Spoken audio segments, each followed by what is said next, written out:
കൃഷ്ണ കൃഷ്ണ ഹരേ ഹരേ ഹരേ രാമ രാമ രാമ ഹരേ ഹരേ ഹരേ കൃഷ്ണ കൃഷ്ണ കൃഷ്ണ ഹരേ ഹരേ ഹരേ രാമ രാമ രാമ ഹരേ ഹരേ ഹരേ കൃഷ്ണ. കൃഷ്ണ മാതാജി, പ്രണാമ മാതാജി. ഹരേ കൃഷ്ണ. ഹരേ കൃഷ്ണ മാതാജി പ്രണാമം. ഹരേ കൃഷ്ണ മാതാജി പ്രണാമം. പ്രണാമം മാതാജി. ഹരേ കൃഷ്ണ. പ്രണാമം മാതാജി. ഹരേ കൃഷ്ണ പ്രണാമം.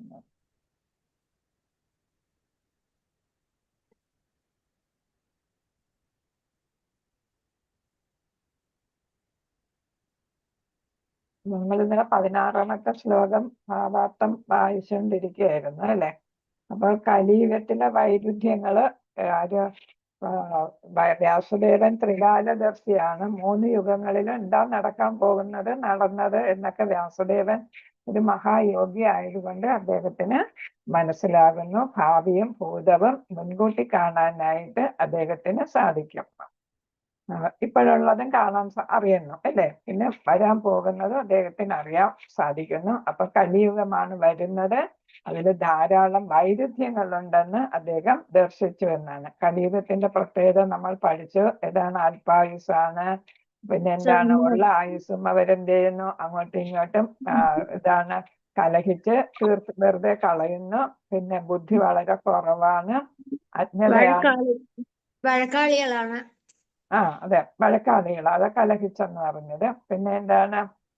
അജ്ഞത കൊണ്ട് നിറഞ്ഞതാണ് കലിയുഗം. പിന്നെ എന്താ? ഭൗതിക ഭോഗത്തിലാണ് അവർക്ക് കൂടുതൽ താല്പര്യം. താൽക്കാലികമായിട്ടുള്ള ഭൗതിക ഭോഗത്തിലായിരിക്കും അവർക്ക് താല്പര്യം. അതുകൊണ്ട് തന്നെ ഭഗവാനെ കുറിച്ച് അവർക്ക് ആത്മീയ ജ്ഞാനത്തിനുള്ള ഒരു വഴിയും അവർ നോക്കാനായിട്ട് സാധ്യതയില്ല. അവരുടെ ജീവിത ലക്ഷ്യം ഭൗതികതയാണ് അല്ലെ. ഭഗവാനെ പ്രാപിക്കുക എന്നുള്ളത് അവരുടെ ജീവിത ലക്ഷ്യമേ അല്ലാത്തത് കൊണ്ട് അത് സാധിക്കാൻ, ആത്മീയ ചിന്ത ഉണ്ടാകാനായിട്ട് അവർക്ക് സാധ്യമല്ല. അസമർത്ഥരാണ് അതില് എന്നാണ് നമ്മൾ പഠിച്ചത്. അപ്പൊ ഇവിടെ എന്താണ്? സാമാന്യ ജനങ്ങൾക്ക്, അങ്ങനെയുള്ള സാമാന്യ ജനങ്ങൾക്ക് വേണ്ടിയിട്ട് എന്ത് ചെയ്യണം? ക്ഷേമപൂർവമായ ജീവിത നിർവഹണത്തിന് സാധ്യമാകും വിധം ഒരുക്കങ്ങൾ മുൻകൂട്ടി തയ്യാറാക്കി. ഈ യോഗികളെല്ലാം, ഈ 88,000 പേര് അവിടെ കൂടിയതെന്താണ്? നൈമിഷാരണ്യത്തിലും അവർക്ക് വേണ്ടിയിട്ടുള്ള അല്ല, കലിയുഗത്തിലെ സാമാന്യ ജനങ്ങൾക്ക് നന്മ ഉണ്ടാക്കുന്നതിന് വേണ്ടിയിട്ടാണ് അവർ എന്ത് ചെയ്തത്? ഈ യാഗം നടത്താനായിട്ട് തീരുമാനിച്ചു കൂടിയിരിക്കുന്നത്. അങ്ങനെയാണ് മഹായോഗികൾ എന്ന് പറയുന്നത്. അവരുടെ പ്രത്യേകത അതാണ്. സ്വന്തം കാര്യത്തിന് വേണ്ടി അവരൊന്നും ചെയ്യുന്നില്ല. സാമാന്യ ജനങ്ങളെ കുറിച്ചുള്ള ചിന്തയാണ് അവർക്ക് കൂടുതൽ.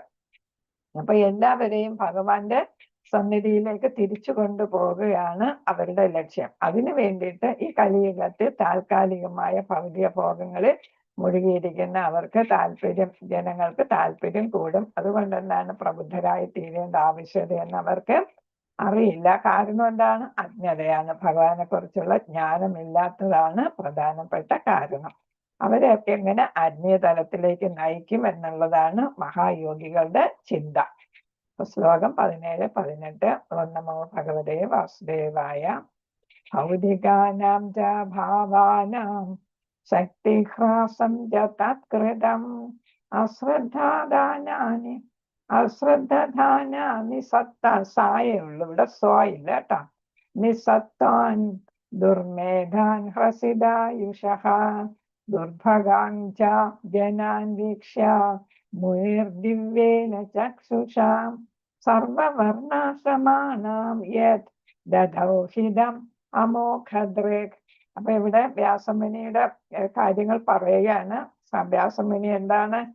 ജനങ്ങൾക്ക് വേണ്ടിയിട്ട് നന്മ വരാനായിട്ട് എന്തൊക്കെ ചെയ്യാൻ ശ്രമിക്കുന്നു എന്നുള്ളതാണ് ഇവിടെ പറയുന്നത്.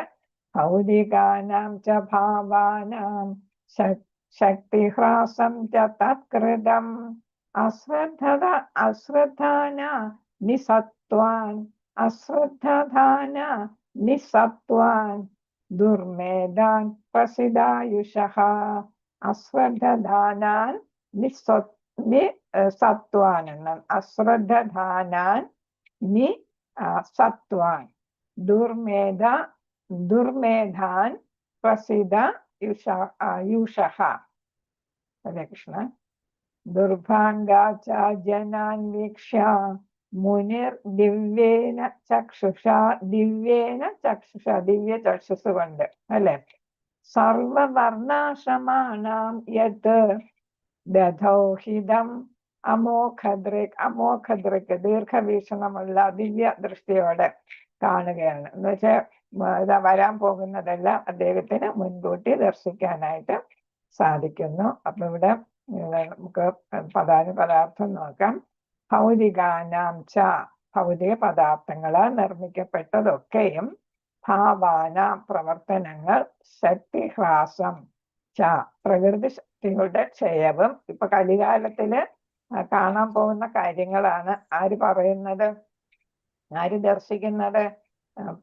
ആരാണ്? വ്യാസമുനി അല്ലെ. ഹരേ കൃഷ്ണ. അപ്പൊ എന്താണ്? പ്രകൃതി ശക്തികളുടെ ക്ഷയം, അതേപോലെ തത്കൃത അതാൽ നിർവഹിക്കപ്പെടുന്നു. അശ്രദ്ധധാനാൻ അവിശ്വാസികൾ, കലിയുഗത്തിലെ ജനങ്ങൾ അവിശ്വാസികളാണ്. പ്രകൃതി ശക്തികൾക്ക് ക്ഷയം സംഭവിക്കും. നിസ്സത്വാൻ സത്വഗുണവാഞ്ചയാൽ അക്ഷമരായ ആരാണ്? യോഗികൾ അല്ലെ. ദുർമേധാൻ അരസികനായ പ്രസിദ്ധ ചുരുങ്ങിയിരിക്കുന്നു. ആയുസ് പറഞ്ഞിരിക്കുന്നു. ദുർഭാഗാഞ്ച ദുർഭാഗ്യവാൻ ആരാണ്? കലിയുഗത്തിലെ ജനങ്ങൾ ദുർഭാഗ്യരാണ്. നമ്മൾ പഠിച്ചതാണ്. പ്രായേണ അല്പായുഷ സഭ്യ, അത് നമ്മൾ പഠിച്ചതാണ്. അതിൽ അല്പായുസാണ് ഭാഗ്യവാന്മാരാണെന്ന് പറയുന്നുണ്ട്. സാമാന്യ ജനങ്ങൾ ദുർഭാഗ്യവാന്മാരാണ്, അല്പായുസുകാരാണ്. അപ്പൊ ഇതെല്ലാം ദർശിക്കയാൽ മുനി ദിവ്യേന അതീന്ദ്രിയത്താൽ ചക്ഷുഷ ദൃഷ്ടി കൊണ്ട്, അതീന്ദ്രിയത്താലുള്ള ദൃഷ്ടി കൊണ്ട് സർവ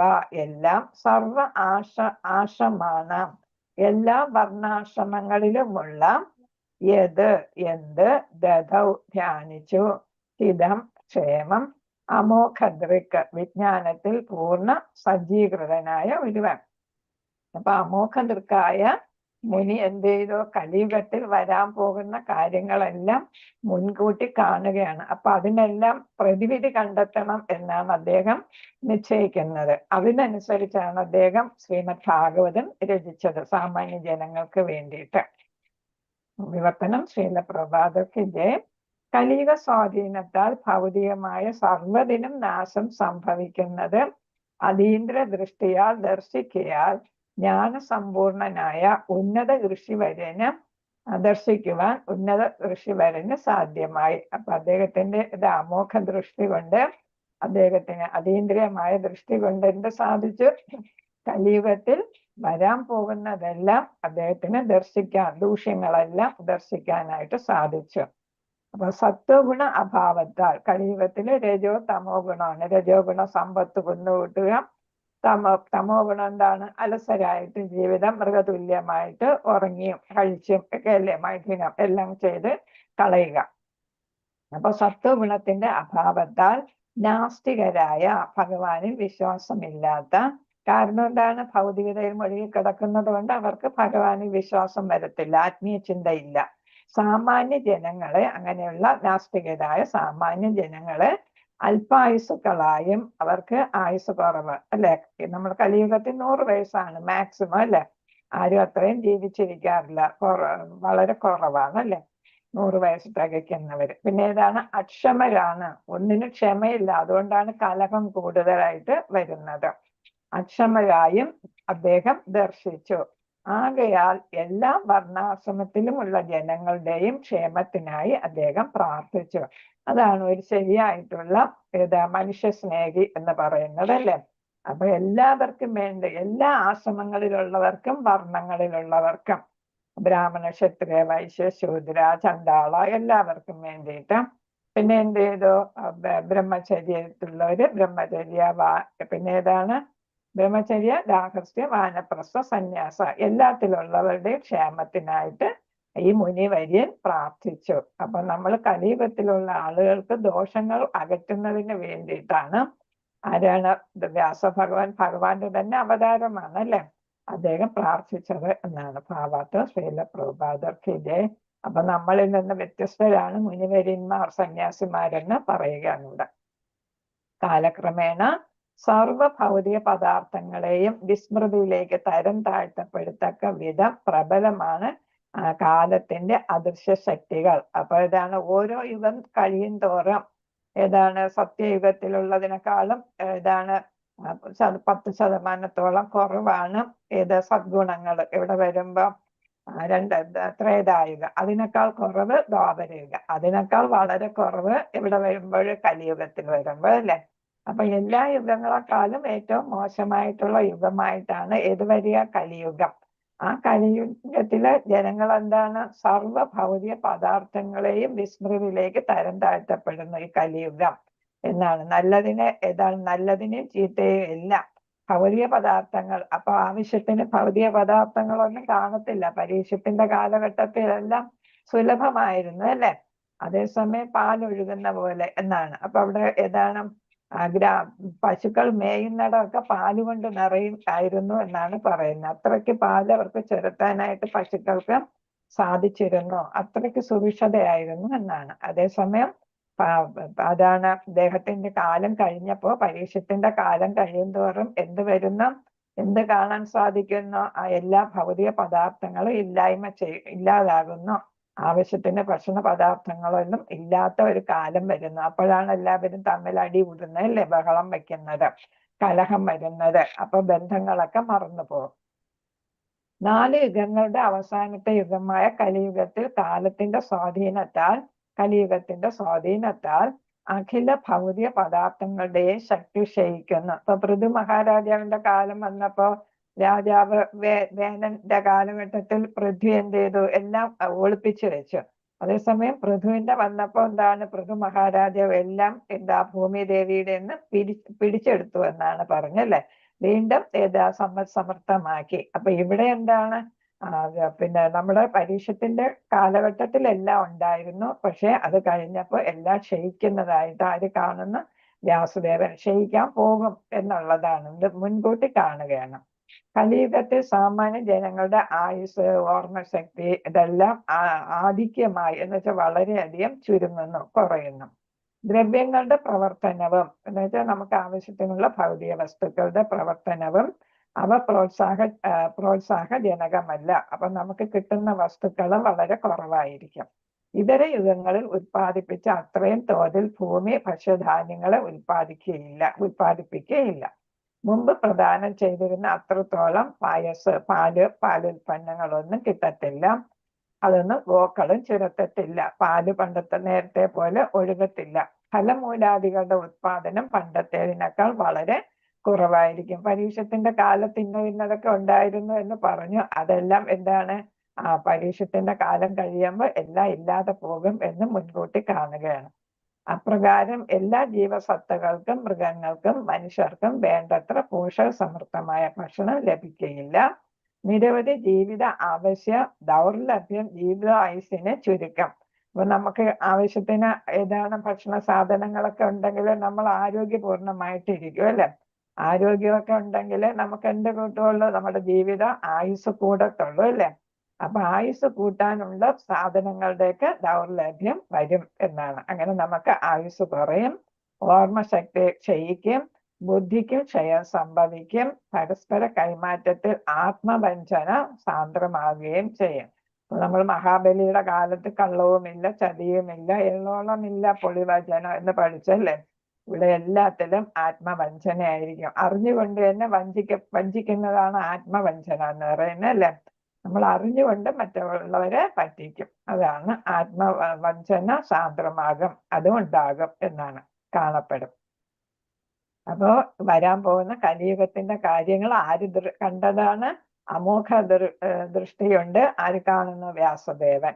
ഇവയൊക്കെ ഉത്തമയോഗ്യയായ ശ്രീ വ്യാസദേവൻ അദ്ദേഹത്തിന്റെ അതീന്ദ്ര ദൃഷ്ടിയാൽ വീക്ഷിച്ചു കണ്ടു. ഒരു ജ്യോത്സ്യന് ഒരാളുടെ ഭാവി വിധി എന്തെന്ന് മുൻകൂട്ടി ദർശിക്കാൻ സാധ്യമാകുന്നത് പോലെ ഒരു ജ്യോതിശാസ്ത്രജ്ഞന് സൂര്യഗ്രഹണവും ചന്ദ്രഗ്രഹണവും മുൻകൂട്ടി പ്രവചിക്കാൻ സാധ്യമാകുന്നു. എപ്പോ എന്തൊക്കെ നടക്കുമെന്ന് മുൻകൂട്ടി ജ്യോതിശാസ്ത്രജ്ഞനും ജ്യോത്സ്യനും പറയും അല്ലെ. ജ്യോത്സ്യം ഒരാളിന്റെ പറയുകയാണെങ്കിൽ ഒരു ഗ്രഹത്തിന്റെ അല്ലെ, അതാണ് ആര് പറയുന്നത്? ജ്യോതിശാസ്ത്രജ്ഞൻ പറയുന്നത്. ഒരു ഗ്രഹം അല്ലെങ്കിൽ പല ഗ്രഹങ്ങളുടെ കാര്യം ജ്യോതിശാസ്ത്രജ്ഞന് പറയാൻ സാധിക്കും. ധർമ്മശാസ്ത്രങ്ങളിൽ നിപുണരായ മുക്താത്മാക്കൾക്ക് സർവ്വ മാനവരാശിയുടെയും ഭാവി പ്രവചിക്കാൻ അതേപോലെ സാധ്യമാകും. അപ്പൊ ഒരു ജ്യോത്സ്യൻ ഒരാളുടെ പറയുന്നു, ഒരു ജ്യോതിശാസ്ത്രജ്ഞൻ പല ഗ്രഹങ്ങളുടേത് പറയുന്നു അല്ലെ, സൂര്യഗ്രഹണം ചന്ദ്രഗ്രഹണം ഒക്കെ ഉള്ള അതേപോലെ ഗ്രഹങ്ങളുടെ ഒക്കെ കാര്യം പറയുന്നു. ധർമ്മശാസ്ത്രം എന്ത് പറയുന്നു? അതിൽ നിപുണരായ, അതിൽ പണ്ഡിതരായ മുക്താത്മാക്കൾക്ക്, അതുകൊണ്ട് ശരിയായ യോഗികൾക്ക് അല്ലെങ്കിൽ മുനിമാർക്ക് എന്ത് ചെയ്യാൻ? സർവ മാനവരാശിയുടെയും ഭാവി പ്രവചിക്കാനായിട്ട് സാധ്യം. ഇവിടെ ഒരു കമ്പാരിസൺ ആണ് വന്നിരിക്കുന്നത് അല്ലെ. ജ്യോത്സ്യൻ, ജ്യോതിശാസ്ത്രജ്ഞൻ, പിന്നെ ആരാണ്? ധർമ്മശാസ്ത്രത്തിൽ വിദഗ്ധനായ മുക്താത്മാവ്. എന്നുവെച്ചാൽ ഒരു കളങ്കവും ഇല്ലാത്തവരാണ് ഈ മുക്താത്മാക്കൾ. അവർക്ക് എല്ലാം മുൻകൂട്ടി കാണാനായിട്ട് സാധിക്കും. അപ്പോൾ എല്ലാ മാനവരാശിയുടെയും ഭാവി അവർ പറയും. ആത്മീയ പ്രാപ്തിയുടെ സൂക്ഷ്മ ദൃഷ്ടിയുള്ളതിനാൽ അവർക്ക് ഇവയൊക്കെ ദർശനമാകും. അപ്പൊ അവർക്കെല്ലാം ഏതാണ്? അതീന്ദ്രിയമായ ദൃഷ്ടിയാണ് അവർക്കുള്ളത് അല്ലെ. അതുകൊണ്ടാണ് അവരുടെ ഏതിലാ അവർ നേടുന്ന ഐശ്വര്യങ്ങളിൽ വരുന്നതാണ് അല്ലെ, സിദ്ധികളിൽ വരും. അവർക്കെല്ലാം മുൻകൂട്ടി ആ സിദ്ധിയും അവർക്കുണ്ട്, എല്ലാം മുൻകൂട്ടി കാണാനായിട്ട് സാധിക്കും. അപ്പൊ ഇവിടെ വ്യാസദേവനും ഇതെല്ലാം മുൻകൂട്ടി കാണുന്നു.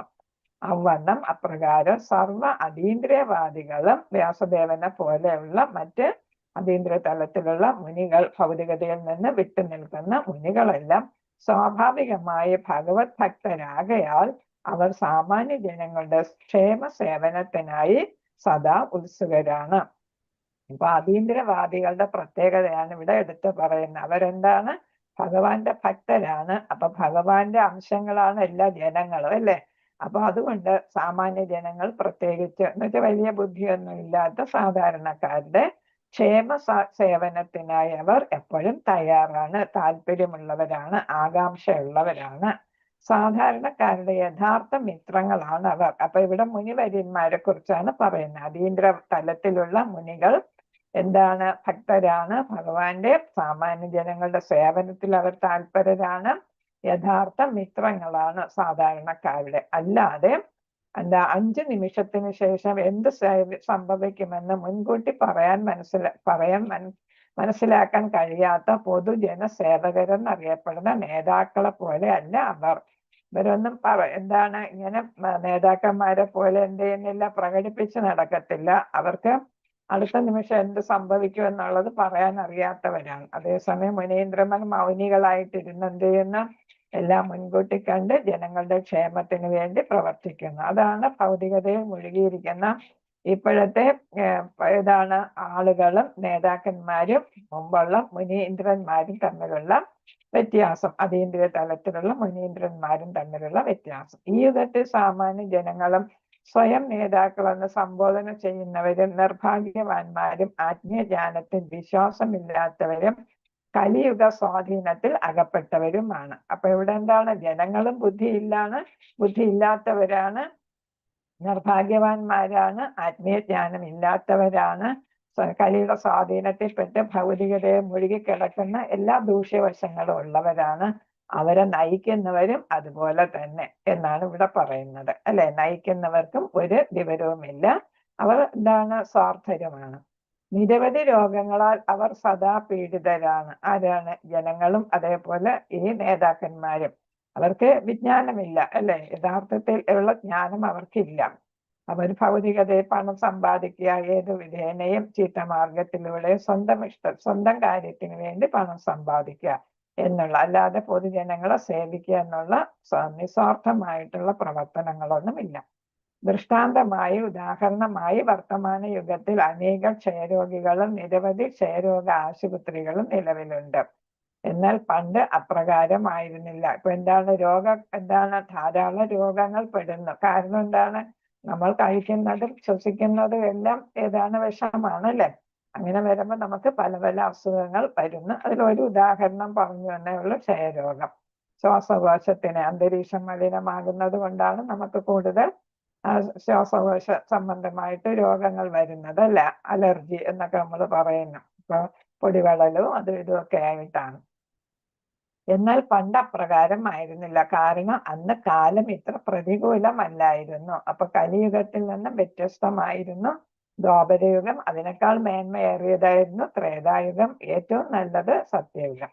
കലിയുഗത്തിലെ നിർഭാഗ്യവാന്മാരായ ജനങ്ങൾ ശ്രീല വ്യാസദേവന്റെ പ്രതിനിധികളായ അതീന്ദ്രിയവാദികൾക്കോ എല്ലാ വർണ്ണാശ്രമ ധർമ്മവ്യവസ്ഥയിലുമുള്ള ഏവർക്കും ഉതകം വിധ എന്തെങ്കിലും പദ്ധതികൾ ആസൂത്രണം ചെയ്യുന്നതിൽ സദാ വ്യാപൃതരായിരിക്കുന്നവർക്കോ ഏതൊരു വിധ അംഗീകാരവും നൽകുന്നില്ല. അപ്പൊ എന്താണ് ശ്രീല വ്യാസദേവന്റെയും അതേപോലെ വ്യാസദേവന്റെയും വ്യാസദേവൻ എന്താണ് ഭഗവത് ഭക്തനാണ്. ജനങ്ങളെ കുറിച്ച് സാമാന്യ ജനങ്ങളെ കുറിച്ച് വ്യാകുലനായിരുന്നു, അല്ലെ, ചിന്തയുണ്ടായിരുന്നു. അപ്പൊ അങ്ങനെയുള്ള അതീന്ദ്രവാദികൾക്കോ അല്ലെങ്കിൽ ഭഗവാൻ സൃഷ്ടിച്ച വർണ്ണാശ്രമ വ്യവസ്ഥ അനുസരിച്ച് പ്രവർത്തിക്കുകയും മറ്റുള്ളവർക്ക് വേണ്ടിയിട്ട് അതിനെയൊക്കെ നിലനിർത്താൻ വേണ്ടി പ്രവർത്തിക്കുകയും ചെയ്യുന്നവർക്ക് വേണ്ടിയിട്ട് എന്തെങ്കിലും പ്രവർത്തിക്കുന്നവർക്ക് വേണ്ടിയിട്ടും ആരും അതിന് സപ്പോർട്ട് ചെയ്യത്തില്ല എന്നാണ്. ഇപ്പൊ നമ്മുടെ ശ്രീല പ്രഭുപാദർ തന്നെ എന്ത് ചെയ്തു, ഗവൺമെന്റിനെ സമീപിച്ചു, പ്രൈം മിനിസ്റ്ററെയും പ്രസിഡന്റിനെയൊക്കെ അന്നത്തെ കാലഘട്ടത്തിലെ കണ്ടു, സംസാരിച്ചു, കത്തയച്ചു ഒക്കെ ചെയ്തു കൃഷ്ണാവബോധ പ്രസ്ഥാനത്തിന് സഹായം നൽകാനായിട്ട്. ആരും ചെയ്തില്ല. അപ്പൊ അതുകൊണ്ടാണ് അദ്ദേഹം എന്ത് ചെയ്തത്, അമേരിക്കയിലേക്ക് പുറപ്പെട്ടത്. ഇവിടെ നിന്നിട്ട് ഒരു കാര്യമില്ലെന്ന് മനസ്സിലായിട്ടാണ്. അപ്പൊ അതൊരു ഉദാഹരണം. എല്ലാ രാജ്യങ്ങളിലും ഇതേപോലെയാണ്. നല്ല കാര്യങ്ങൾ ചെയ്യാനായിട്ട് ആരും സഹായിക്കത്തില്ല, ചെയ്യുന്നവരെ അംഗീകരിക്കുകയും ഇല്ല, അല്ലെ. ഇപ്പൊ ജീസസ് ക്രൈസ്റ്റ് ആണെങ്കിലും അദ്ദേഹത്തെ എന്ത് ചെയ്തു, കുരിശിൽ തറച്ചു നല്ല കാര്യം ചെയ്യാനായിട്ട്. അപ്പൊ പണ്ടും എപ്പോഴും അതാണ് സമൂഹത്തിന്റെ രീതി എന്നാണ് പറയുന്നത്. വ്യാസദേവൻ നല്ല വ്യക്തികളെ കുറിച്ച് പറയാണ്. ജനങ്ങൾക്ക് വേണ്ടിയിട്ട് പ്രവർത്തിക്കാനായിട്ട്, അവർക്ക് വേണ്ടി നല്ല കാര്യങ്ങൾ ചെയ്യാനായിട്ട്, ആത്മീയത പ്രചരിപ്പിക്കാനായിട്ട് ഉദ്ദേശിച്ച് അവരെയെല്ലാം ധാമത്തിലേക്ക് തിരിച്ച് കൊണ്ടുപോകാൻ ആഗ്രഹിച്ച വ്യക്തികളാണ് വ്യാസൻ, നാരദൻ, മാധ്വാൻ, മാധ്വാചാര്യര്, ചൈതന്യ മഹാപ്രഭു, രൂപൻ, സരസ്വതി തുടങ്ങിയവരുടെ ദൗത്യത്തെ പ്രതിനിധീകരിക്കുന്ന അതീന്ദ്രിയവാദികളാണ് ഉത്കൃഷ്ട മനുഷ്യ സ്നേഹികൾ. മനുഷ്യ സ്നേഹികൾ എന്ന് പറയുന്നത് ആരൊക്കെയാണ്? ഈ പറഞ്ഞ അതീന്ദ്രിയവാദികൾക്ക് വേണ്ട സപ്പോർട്ട് നൽകുന്നവരാണ്. അവരുടെ ദൗത്യം എന്താണ്? എല്ലാവരെയും തിരിച്ച് ധാമത്തിൽ എത്തിക്കുക. അതിനെ സപ്പോർട്ട് ചെയ്യുന്നവരാണ് യഥാർത്ഥ മനുഷ്യ സ്നേഹികൾ. അപ്പൊ അവരുടെ വ്യക്തിത്വങ്ങൾ വിഭിന്നമായിരിക്കും, അവരുടെ രീതികൾ ചിലപ്പോൾ വ്യത്യസ്തമായിരിക്കും. എന്നാൽ ലക്ഷ്യം ഒന്നാണ്. പതിതാത്മാക്കളെ ഭഗവത് സന്നിധിയിലേക്ക് ആരോഹണം ചെയ്യിക്കുക എന്ന ലക്ഷ്യം. ആരോഹണം എന്ന് വെച്ചാൽ മുകളിലോട്ട് പോകുന്നത് ആരോഹണം. ഭഗവാൻ ഇങ്ങോട്ട് വരുമ്പോ അവതാരമായിട്ട് വരുമ്പോ അവരോഹണം, അല്ലെ. അവരോഹണവും ആരോഹണം. ഭഗവാൻ ഇങ്ങോട്ട് നമ്മുടെ അടുത്ത് ഇറങ്ങി വരുമ്പോ അവരോഹണം. ഇതെന്താണ്? നമ്മൾ ഭഗവാന്റെ അടുത്തോട്ട് പോകുമ്പോ ആരോഹണം. അപ്പൊ ലക്ഷ്യം ഒന്നാണ്, ഏകമാണ്, അത് ഏതാണ്ട് സദൃശ്യമാണ്, ഒരേപോലെയാണ്, അഭിന്നമാണ്, വ്യത്യസ്തമല്ല. എന്താണ് ലക്ഷ്യം? എല്ലാ പതിതാത്മാക്കളെയും ബദ്ധാത്മാക്കളെയും ഭഗവാന്റെ സന്നിധിയിലേക്ക് കൊണ്ടുപോകുക. അവരുടെ വ്യക്തിത്വങ്ങൾ വേറെ ആയിരിക്കും, ചിലപ്പോൾ രീതി വേറെ ആയിരിക്കും, പക്ഷെ ലക്ഷ്യം ഒന്ന് തന്നെയാണ്. ഹരേ കൃഷ്ണ. ശ്ലോകം 19. ഓം നമോ ഭഗവതേ വാസുദേവായ. ചാതുർഹോത്രം കർമ്മശുദ്ധം പ്രജാനാം വീക്ഷ്യ വൈദികം വൃദധാത്യജ്ഞ സന്തത്യൈ വേദമേകം ചതുർവിധം. അപ്പൊ ഇവിടെ പറയുന്നത് എന്താണ്? ചാതുർഹോത്രം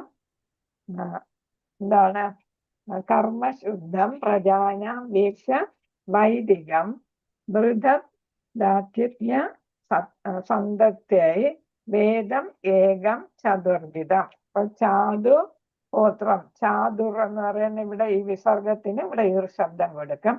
അപ്പൊ ചാതുഹു എന്ന് വെച്ചാൽ 4, ഹോത്രം യാഗാഗ്നി, കർമ്മശുദ്ധം കർമ്മശുദ്ധി, പ്രജാന സാമാന്യ ജനങ്ങൾ, ദീക്ഷ ദർശിച്ച ശേഷം, വൈദികം വേദം ആചാരം അനുസരിച്ച്, വൃദധാത് ഇവിടെ വൃദധാത് അവസ്ഥയിലേക്ക് നിർമ്മിച്ചു, യജ്ഞം സന്തത്തൈ യജ്ഞ സന്തത്തൈ വൃഥ, പിന്നെ ഏതാണ് വൃഥധാത് അല്ലെ, വൃഥധാത് യജ്ഞ.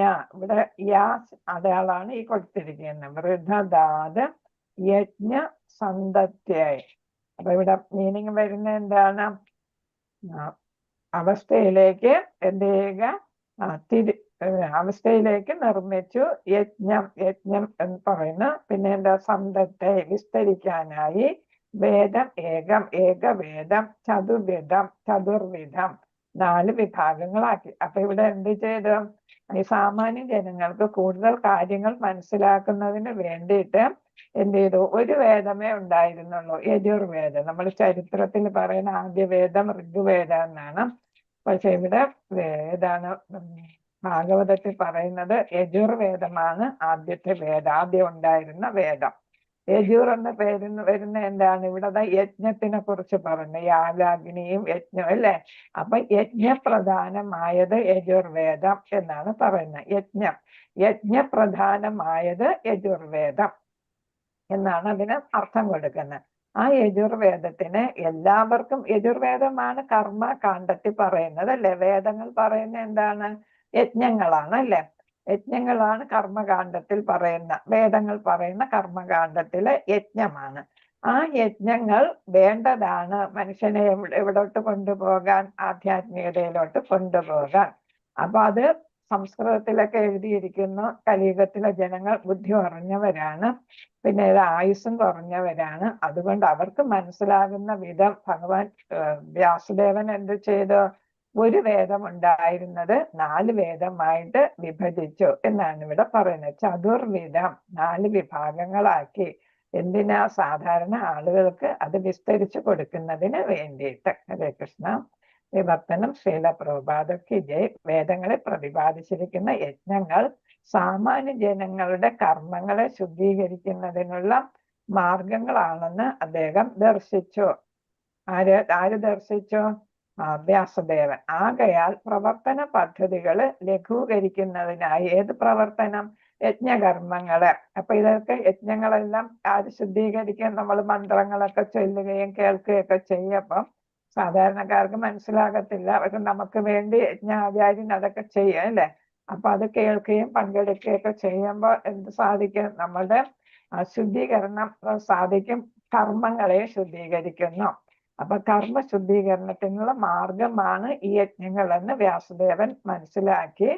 ആകയാൽ പ്രവർത്തന പദ്ധതികളെ ലഘൂകരിക്കുന്നതിനായാണ് അദ്ദേഹം ആദ്യം യജുർവേദത്തെ 4 വേദങ്ങളാക്കി ജനമധ്യേ പ്രചരിപ്പിക്കുന്നതിന് വേണ്ടിയിട്ട് ഇതാണ് ശിഷ്യന്മാരെ ഏൽപ്പിച്ചത് എന്നാണ്. അപ്പൊ ഒരു വേദത്തെ 4ആക്കി മാറ്റി.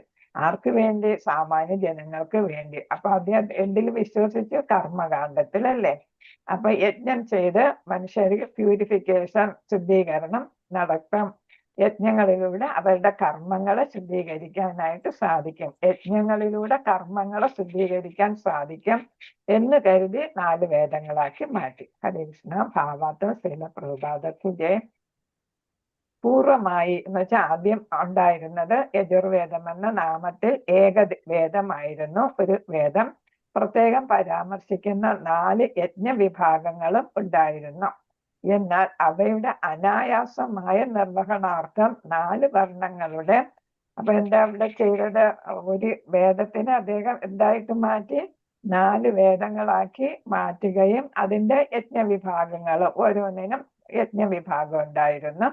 അതിനാൽ എന്താണ്? അനായാസമായ നിർവഹണാർത്ഥം 4 വർണ്ണങ്ങളുടെ കർമ്മസംബന്ധ സേവന ശുദ്ധീകരണാർത്ഥം 4 വർണ്ണങ്ങളുണ്ടല്ലോ. ആരാണ്? ബ്രാഹ്മണ, ക്ഷത്രിയ, വൈശ്യ, ശൂദ്ര അല്ലെ. അവരുടെ കർമ്മ സംബന്ധം, അവർ ചെയ്യുന്ന കർമ്മങ്ങൾ, അതിൽ വരുന്ന മാലിന്യങ്ങളെ ശുദ്ധീകരിക്കുന്നതിന് വേണ്ടിയിട്ട്, കർമ്മങ്ങൾ ചെയ്യുമ്പോൾ വരുന്ന ഏതാണ് പാപങ്ങളെ ശുദ്ധീകരിക്കുന്നതിന് വേണ്ടിയിട്ട് വേദത്തെ 4 യജ്ഞവിഭാഗങ്ങളായിട്ട് വിഭജിച്ചു. അപ്പൊ 4 യജ്ഞങ്ങൾ വിഭാഗമാണ്. അവിടെ യജ്ഞങ്ങളാണ് വരുന്നത്, കർമ്മങ്ങളാണ് വരുന്നത്. അപ്പൊ കർമ്മകാണ്ഡമാണ്. ഋഗ്വേദം, യജുർവേദം, സാമവേദം, അഥർവേദം എന്നീ 4 വേദങ്ങൾക്ക് പുറമെ പിന്നീട് ഒന്നും കൂടെ ചെയ്ത് 5ാം വേദം എന്നറിയപ്പെടുന്ന പുരാണങ്ങൾ, മഹാഭാരതം, സംഹിതകൾ തുടങ്ങിയവയും ഉണ്ട്. അപ്പൊ ഇതൊക്കെ എന്താണ്? സ്മൃതികളാണ് അല്ലെ. ആദ്യത്തേത് ശ്രുതികള്, പിന്നെ ഇത് വരുന്ന 5-ാം വേദം എന്ന് പറയുന്നതൊക്കെ സ്മൃതികളാണ്. പുരാണങ്ങൾ, മഹാഭാരതം, സംഹിതകൾ. സംഹിത എന്ന് പറയുമ്പോൾ കളക്ഷൻ ആണ് അല്ലെ. ഈ വേദകാല കൃതികളുടെ എല്ലാം ഏതാണ് അതിനെയെല്ലാം ഒന്നിച്ചു ചേർത്താണ് സംഹിത എന്ന് പറയുന്നത്. അപ്പൊ അവയും എല്ലാം ഏതാണ് വ്യാസദേവൻ രചിക്കുകയുണ്ടായി എന്നാണ് പറഞ്ഞത്. അപ്പം 5-ാം വേദം ഏതൊക്കെയാണ്? പുരാണങ്ങൾ, മഹാഭാരതം, സംഹിത, പിന്നെ 4 വേദങ്ങൾ. ഇതെല്ലാം സാമാന്യ ജനങ്ങൾക്ക് വേണ്ടിയിട്ടാണ് ഇങ്ങനെ വിഭജനം നടത്തുകയും അഡീഷണലായിട്ട് രചന നടത്തുകയും ചെയ്തത്. ശ്രീ വ്യാസദേവനും അദ്ദേഹത്തിന്റെ ശിഷ്യന്മാരും ചരിത്ര പുരുഷന്മാരാകുന്നു. അപ്പൊ ഇതെന്താ ചരിത്രം പുരുഷൻ എന്ന് പറയാൻ കാരണം? ചരിത്രം എന്ന് പറയുന്ന ശരിക്ക് നടന്ന ഒരു വസ്തുതയാണ് അല്ലെ. ഈവൻസ്, സംഭവങ്ങളാണ്, നടന്ന സംഭവങ്ങളെയാണ് ചരിത്രം എന്ന് പറയുന്നത്. പിന്നെ വ്യാസദേവനും ശിഷ്യന്മാരെ കുറിച്ച് ചരിത്ര ഗ്രന്ഥങ്ങളിലെല്ലാം അല്ലാത്ത ബാക്കി ചരിത്ര ഗ്രന്ഥങ്ങളിലും ഒക്കെ പറയുന്നുണ്ട്. അതുകൊണ്ടാണ് അവർ ശരിക്കും ചരിത്ര പുരുഷന്മാരെന്ന് പറയുന്നത്. അപ്പൊ ചരിത്രം എന്ന് പറയുമ്പോൾ തെളിവുകൾ ഉണ്ടെങ്കിൽ അത് ചരിത്രമായിട്ട് പറയും, അല്ലെങ്കിൽ നമ്മൾ അതിനെ ഏതായിട്ട് പറയും? ഐതിഹ്യമെന്നോ കെട്ടുകഥയെന്നോ ഒക്കെ പറയും. മിത്ത്, ഇംഗ്ലീഷിലെ മിത്ത്, ലെജൻഡ്സ് എന്നൊക്കെ പറയും. അപ്പൊ ചരിത്രമാണെങ്കിൽ അതിനെ സപ്പോർട്ട് ചെയ്യുന്ന തെളിവുകൾ വേണം. അപ്പൊ ഇതെല്ലാം തെളിവുകൾ ഉള്ളത് കൊണ്ടാണ് അവരെ ചരിത്ര പുരുഷന്മാരെന്ന് പറഞ്ഞത്. അവർ ഈ കലിയുഗത്തിലെ പതിതാത്മാക്കളോട് അനുകമ്പയുള്ളവരും അത്യധികം കൃപയുള്ളവരും ആകുന്നു, കാരുണ്യമുള്ളവരാണ്. അപ്രകാരം 4 വേദ അധ്യയനങ്ങളിൽ വിശദമാക്കിയിരുന്ന അനുബന്ധ ചരിത്ര സത്യങ്ങളിൽ നിന്നും സൃഷ്ടിക്കപ്പെട്ടവയാണ് മഹാഭാരതവും പുരാണങ്ങളും. പുരാണങ്ങളുടെയും മഹാഭാരതത്തിന്റെയും പ്രാമാണിത്വം വേദങ്ങളുടെ അവിഭാജ്യ ഘടകമാണെന്നതിൽ യാതൊരു സന്ദേഹവുമില്ല. അപ്പൊ എന്താണ്? എല്ലാവർക്കും വിശ്വസിക്കാൻ പറ്റുന്നതാണ്. എന്നുവെച്ചാൽ പുരാണങ്ങളും മഹാഭാരതവും ഒക്കെ നടന്ന സംഭവങ്ങളെ കുറിച്ചാണ് എഴുതിയിരിക്കുന്നത്. മഹാഭാരതം ഇന്ത്യയിലും എല്ലാ രാജാക്കന്മാരും പങ്കെടുത്ത മഹായുദ്ധമായിരുന്നു അല്ലെ. അതാണ് അതിലെ പ്രതിപാദ്യ വിഷയം. അപ്പൊ ഇതെല്ലാം നടന്ന സംഭവങ്ങളാണ്. ഇതിന്റെ അവശിഷ്ടങ്ങളെല്ലാം നമുക്ക് കിട്ടുന്നുണ്ട്. സമുദ്രത്തിൽ നിന്ന് പോലും ദ്വാരക കിട്ടുന്നുണ്ട് അല്ലെ. അപ്പൊ അതേപോലെ തന്നെ കുരുക്ഷേത്രം അങ്ങനെ തുടങ്ങിയ സ്ഥലങ്ങളിൽ നിന്നെല്ലാം എല്ലാത്തിന്റെ അവശിഷ്ടങ്ങളും കിട്ടുന്നുണ്ട്. അപ്പൊ അതൊക്കെ ശരിയായിട്ടുള്ള തെളിവുകളാണ്. ആർക്കിയോളജിക്കൽ എവിഡൻസസ് എന്ന് നമ്മൾ പറയും. ഭൂഗർഭ ഗവേഷണത്തിലൂടെ കിട്ടിയ റെലിക്സ് എന്നൊക്കെ നമ്മൾ പറയുന്നത് അതൊക്കെ നമുക്ക് വിശ്വസിക്കാവുന്ന, അതൊന്നും കാലം തേച്ചു മാച്ച് കളയുന്നതല്ല. അതിലെന്താണോ കാണുന്നത് അത് ശരിയായിട്ടുള്ള കാര്യമായിരിക്കും. അപ്പൊ അതില് ആർക്കും ഒരു വ്യത്യാസവും വരുത്താൻ പറ്റാത്ത തെളിവുകളാണ് നമുക്ക് കിട്ടിയിരിക്കുന്നത്. അതൊക്കെ ഏതിന്റെ ഭാഗമായിട്ട് വരുന്നു? വേദങ്ങളുടെ അവിഭാജ്യ ഘടകമായിട്ടാണ് വരുന്നത്. ഇതിന്റെയൊക്കെ പ്രാമാണിത്വം എന്ന് വെച്ചാൽ റിലയബിലിറ്റി എന്ന് വെച്ചാൽ വിശ്വസനീയത, അതാണ് വിശ്വസനീയത ഉള്ളതാണ്. കാരണം ഇതെല്ലാം തെളിവ് സഹിതമാണ് പറഞ്ഞിരിക്കുന്നത്. പൊതുവെ ചരിത്രങ്ങൾ എന്നറിയപ്പെടുന്ന പുരാണങ്ങളും മഹാഭാരതവും പഞ്ചമ വേദമായി ചാന്തോക്യ ഉപനിഷത്തിലും വിശേഷിപ്പിച്ചിരിക്കുന്നു. 7:1-4 ഈ പുരാണങ്ങളെ മഹാഭാരതത്തെയും അവയൊക്കെ ചരിത്രം എന്നാ പറയുന്ന നടന്ന സംഭവങ്ങളാണ്. പഞ്ചമവേദം 5-ാമത്തെ വേദമായിട്ട് പറയുന്നു. അതിനെക്കുറിച്ച് ചാന്തോക്യ ഉപനിഷത്തിൽ പോലും പറയുന്നുണ്ട്. വെളിവാക്കപ്പെട്ട ധർമ്മശാസ്ത്രങ്ങളുടെ സമൂല്യം ഇപ്രകാരം നിശ്ചയം വരുത്തണമെന്ന് ശ്രീ ജീവ ഗോസ്വാമിയുടെ മതം. ഇപ്പൊ നമുക്ക് കിട്ടിയിട്ടുള്ള ധർമ്മശാസ്ത്രങ്ങൾ എന്ന് പറയുമ്പോൾ വേദങ്ങളും ഉപനിഷത്തുക്കളും പിന്നെ മഹാഭാരതവും അതേപോലെ പുരാണങ്ങളും അതെല്ലാം എന്ത് ചെയ്യണം? അതിന്റെ ചരിത്ര വസ്തുത നമ്മൾ കണക്കിലെടുത്ത് അല്ലെങ്കിൽ അതിന് തെളിവുകൾ നമ്മൾ ശേഖരിച്ച് അതെല്ലാം ശരിയാണെന്ന് നമ്മൾ സ്ഥാപിക്കണം. നിശ്ചയം വരുത്തുക എന്ന് വെച്ചാൽ ശരിയാണെന്ന് സ്ഥാപിക്കുക. ഇപ്പൊ കിട്ടിയ നമ്മൾ മഹാഭാരതത്തിലൊക്കെ പറയുന്ന പല കാര്യങ്ങൾക്കും ചരിത്ര വസ്തുക്കളാണെന്നുള്ള തെളിവുകളുണ്ട്.